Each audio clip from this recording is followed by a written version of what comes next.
सुबह की शुरुआत का अंदाज प्रत्येक दिन एक अलग ही होता है और यह होता इसीलिए है और यह जीवन इसी से इतनी समृद्धता के साथ चलती है क्योंकि मैं हमेशा सूर्यदेव को अपनी जीवन के समर्पण के साथ अपने जीवन को एक सही दिशा की तरफ ले जाने के लिए शिवत्व को समझते हुए अपने अंतःकरण में एक नई सी जागृति पैदा करते हुए और जीवन के अंतिम अस्तित्व की परिचय शिवत्व के भस्म से समझने के लिए एक सकारात्मक सोच के साथ हमारी सुबह इसी अंदाज से प्रत्येक दिन होती है और माँ भगवती के चरणों में वंदन, अभिनंदन और स्नेह और आशीर्वाद की खूबसूरत सी प्रतिबिंब अपने अंतःकरण की ओर प्रेरणादायक बनाने के लिए होती है और हम सभी प्रत्येक दिन इसी अंदाज से माँ गंगे के और से बोलिए सर पास और जय जय श्री राम सबों के साथ स्नेहात्मक क्योंकि मानविक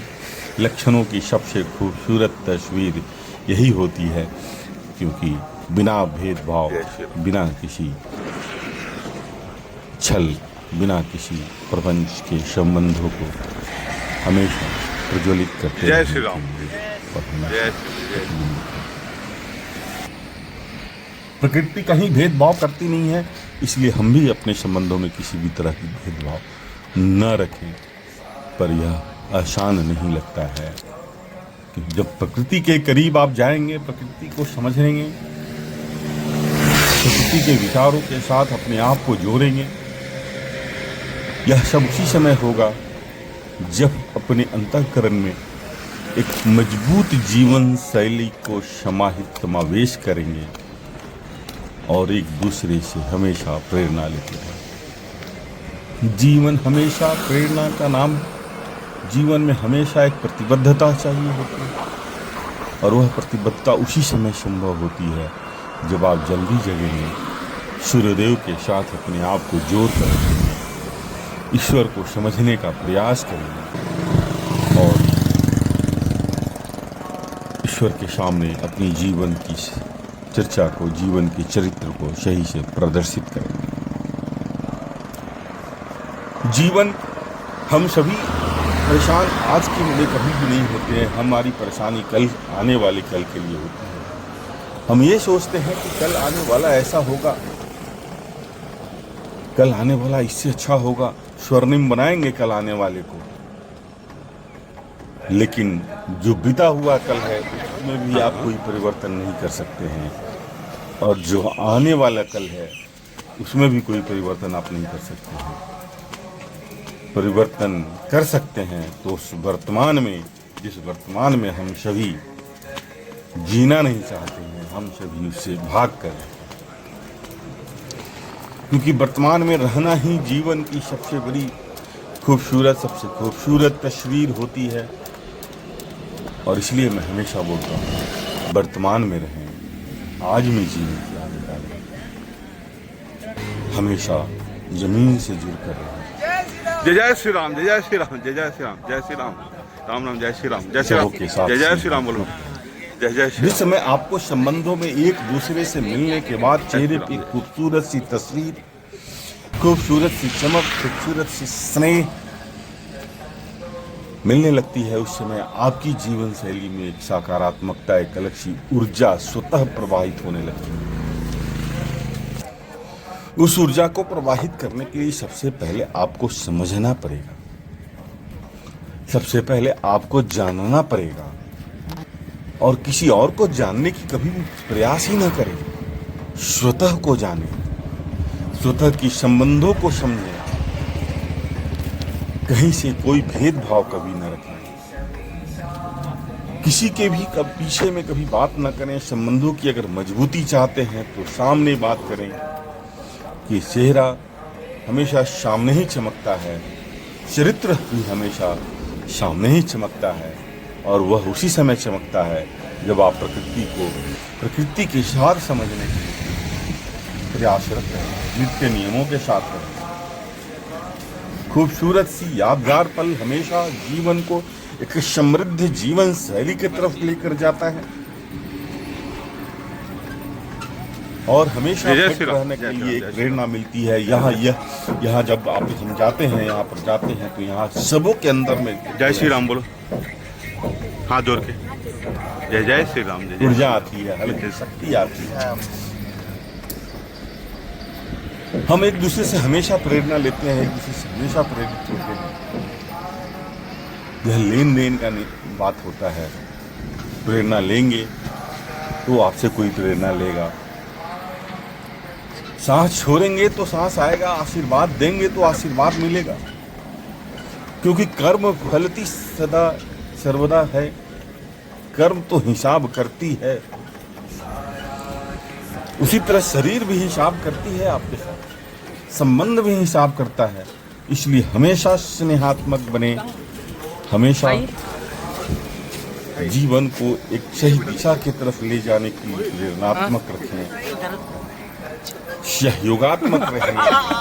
हम सभी एक ही परिवार के सदस्य हैं, यही सनातन हमेशा बोलता है। लेकिन हम किसी दूसरे को सुधारने कभी नहीं आए हैं। दूसरे के साथ स्नेहात्मक रहना मेरा फर्ज होता है, मेरा कर्तव्य होता है। इसलिए हमेशा सहयोगात्मक रहें, स्नेहात्मक रहें। बोलते जय जय जय श्री राम, जय जय श्री राम ना। और जीवन की खूबसूरती उसी समय है जब आप स्वस्थ हैं, जब आप फिट हैं। क्योंकि सारी सुख सुविधाओं का भोग उसी समय हम कर पाते हैं जिस समय हम फिट रहते हैं, जिस समय हम शारीरिक रूप से स्वस्थ रहते हैं। हमें लगता है, हम सोचते हैं ये होगा तो करेंगे, वो होगा तो करेंगे, न वो होगा ना आप करेंगे। इसलिए हमेशा जितना में है उतना में हाइट छोटा है ना, उतने में खुश रहें और उस खुशी का आनंद, उस खुशी का उपभोग उस समय करें। देखें जीवन की खूबसूरती, जीवन की एक अलग सी विस्तृत विस्तारीकरण, समृद्धता। और समृद्धता सब उसी समय आती है जब आप शिवत्व को समझते हैं। जहर पीनी पड़ेगी, बातों की जहर पीनी पड़ेगी, कटाक्षों की जहर पीनी पड़ेगी। चेहरे पर हमेशा मुस्कुराहट बना के रखना पड़ेगा। शांत मन हमेशा हाँ चलिए, मेरे गुरु जी का दिए। की तरफ लेकर जाते हैं। इसलिए हमेशा स्पष्ट रहना पड़ेगा, स्वच्छता के साथ रहना पड़ेगा। हाँ हाँ, और वह नहीं, स्वच्छता उसी समय नहीं, आएगी जब आप अनुशासित होंगे, जब आप यार नहीं। नियमित होंगे। और नियम के चॉकलेट तो साथ ऐसे खिला चलेंगे। देंगे। नियम ही जीवन की सबसे खूबसूरत शैली होती है, सबसे खूबसूरत पद्धति होती है, जो कि हमेशा अपने को मार्गदर्शित करती है, अपने जीवन के लिए स्वतः गुरु का काम करती है। और वहीं से समृद्धता आती है। समृद्धता के लिए हमेशा माँ गंगे के साथ समझना चाहिए। गहराई कितनी भी हो, मन शांति से एक दूसरे से आलिंगन करते हुए सूर्य हो, माँ गंगे आलिंगन करते हुए हर व्यक्ति के लिए एक ही विचार, हर व्यक्ति के लिए एक ही प्रकाश, हर व्यक्ति के लिए एक ही शुद्धता। बस आपके ऊपर निर्भर करता है आप लेते क्या हैं, किस तरह किस बातों को समझते हैं, किन बातों को किस तरह समझने का प्रयास करते हैं, या आपके विचारों पर ही निर्भर करता है। हमेशा सबों के लिए आप हमेशा सहयोगात्मक रहें। मानविक लक्षण है, किसी से भेदभाव की जरूरत नहीं होती है। कोई बड़ा नहीं होता है, कोई छोटा नहीं होता है, सबों के साथ स्नेहात्मक रहनी होती है। और माँ के साथ तो हमेशा ईश्वर का दूसरा रूप है। ईश्वर अगर सच पूछे तो ईश्वर का सही रूप यही है। और इसी के कारण हम सभी अपने जीवन को एक समृद्धता के साथ लेकर चलते हैं। इसलिए हमेशा मातृ देवो भव, पितृ देवो भव, गुरु देवो भव, इन सबों का जिस समय आप आवाहित करेंगे, आह्वान करेंगे, आपकी मन स्थिति स्वतः समृद्ध हो जाएगी।